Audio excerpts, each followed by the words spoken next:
अस्सलाम वालेकुम। 9th class. बेटा, हम इस्लामियात लाजमी में से उसवा रसूल सल्लल्लाहु अलैहि वालैहि वसल्लम और हमारी अमली जिंदगी पढ़ रहे हैं। उसमें से आज हम सेकंड टॉपिक आप सल्लल्लाहु अलैहि वालैहि वसल्लम का ज़ौक़े इबादत करेंगे। इसके शॉर्ट क्वेश्चन हमने कर लिए थे और आज हम इसके लॉन्ग क्वेश्चन करेंगे। इसके 2 लॉन्ग क्वेश्चन हैं, तो आइए अल्लाह का नाम लेकर शुरू करते हैं।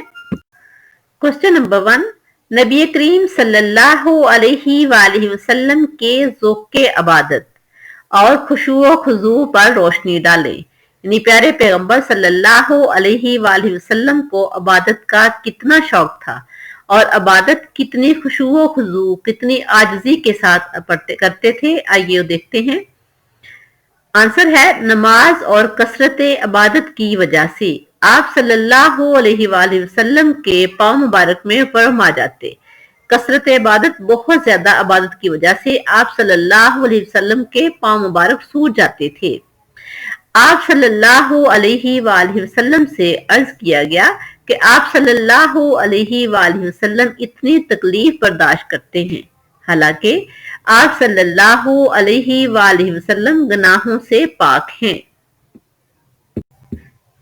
तो आप सल्लल्लाहु अलैहि वसल्लम ने फरमाया, तो क्या मैं अल्लाह का शुक्रगुजार बंदा ना बनूं?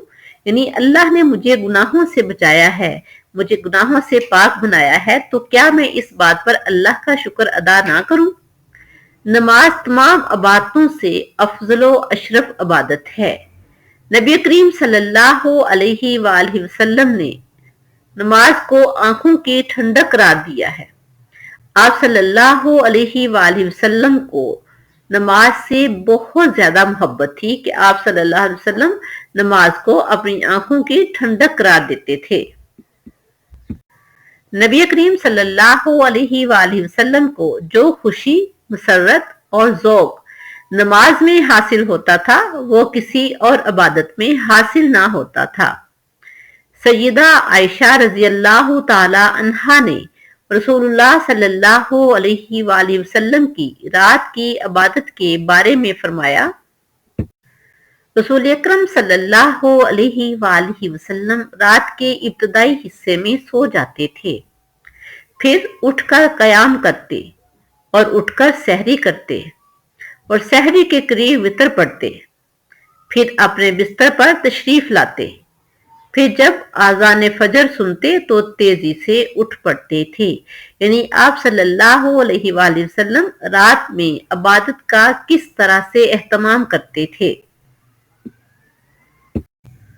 हजरत आयशा रज़ी अल्लाह ताला अन्हा फरमाती हैं कि जब रमजान मुबारक का आखिरी अशरा आता तो हुजूर अकरम सल्लल्लाहु अलैहि वसल्लम इबादत के लिए खुद भी कमर बस्ता हो जाते और अपने घर वालों को भी इबादत के लिए जगाते थे। यानी रमजान मुबारक में आप सल्लल्लाहु अलैहि वसल्लम रूटीन से हटकर ज्यादा इबादत की तरफ तवज्जो देते थे।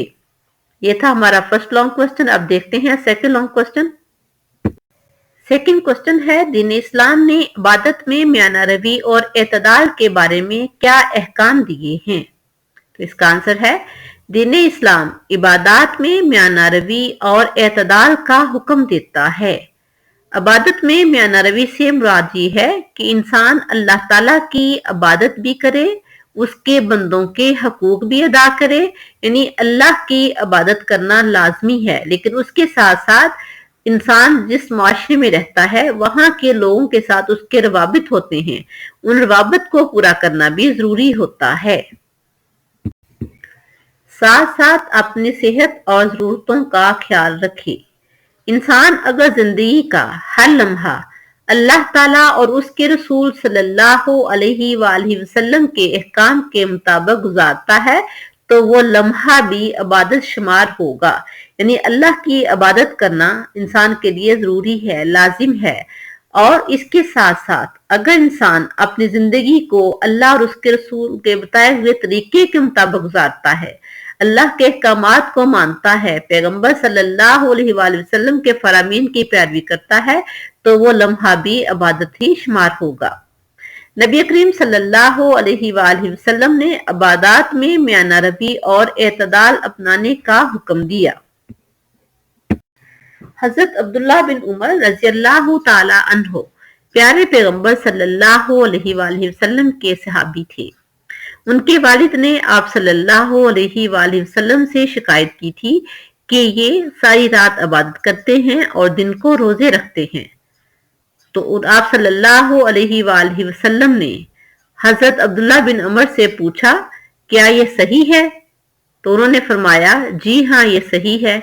تب آپ صلی اللہ علیہ وآلہ وسلم نے فرمایا ایسا نہ کرو، عبادت بھی کرو اور آرام بھی، روزے بھی رکھو اور کھاؤ پیو بھی، یعنی فرضی روزے تو لازم ہے جو ہم نے رکھنے ہیں، اس کے علاوہ نفلی روزے مسلسل نہ رکھو، کبھی رکھ بھی لیا اور کبھی چھوڑ بھی دیا، کیونکہ تمہارے جسم کا بھی تم پر حق ہے، آنکھوں کا بھی تم پر حق ہے، تم سے ملاقات کرنے کے لیے آنے والوں کا بھی تم پر حق ہے، بیوی کا بھی تم پر حق ہے، یعنی اللہ کی عبادت کے ساتھ ساتھ معاشرے کے لوگوں کے ساتھ جن کے ساتھ آپ رہتے ہو، جن کے ساتھ آپ کے تعلقات ہیں، ان کا تم پر حق ہے۔ حضور صلی اللہ علیہ وآلہ وسلم کی تعلیمات نے سرزمین عرب میں روحانی انقلاب برپا کر دیا۔ وہ خطہ زمین یہاں بتوں کی پرستش ہوا کرتی تھی، یعنی زمین کا وہ ٹکڑا یہاں بتوں کی پوجا ہوتی تھی اور اللہ تعالیٰ کی یاد تک دلوں سے محو ہو گئی تھی، یعنی لوگ اللہ کو یاد بھی نہیں کرتے تھے، ذکر کرنا عبادت کرنا تو بڑی دور کی بات، اللہ کا نام بھی نہیں لیتے تھے، لیکن ان کے خیالات کا رخ اللہ تعالیٰ کی عبادت کی طرف ہو گیا، لوگ اللہ کی طرف متوجہ ہوئے، اللہ کے دین کی طرف دوڑے، اللہ کی عبادت کی طرف متوجہ ہوئے۔ ہمیں چاہیے کہ ہم نبی کریم صلی اللہ علیہ وآلہ وسلم کے ذوق عبادت اور خشوع و خضوع سے رہنمائی حاصل کرتے ہوئے اپنے دلوں کو اللہ تعالیٰ کی یاد سے منور کریں، منور میں روشن کریں، اور اپنی راتوں کو اللہ تعالیٰ کے ذکر سے آباد کریں۔ اللہ تعالیٰ سے دعا ہے کہ اللہ تعالیٰ ہمیں یہ کام کرنے کی توفیق عطا فرمائے، آمین۔ یہ تھا ہمارا آپ صلی اللہ علیہ وسلم کا ذوق عبادت کا ٹاپک۔ نیکسٹ ٹاپک ہمارا ہوگا حضرت محمد صلی اللہ علیہ وآلہ وسلم کی سخاوت و ایثار۔ اللہ حافظ۔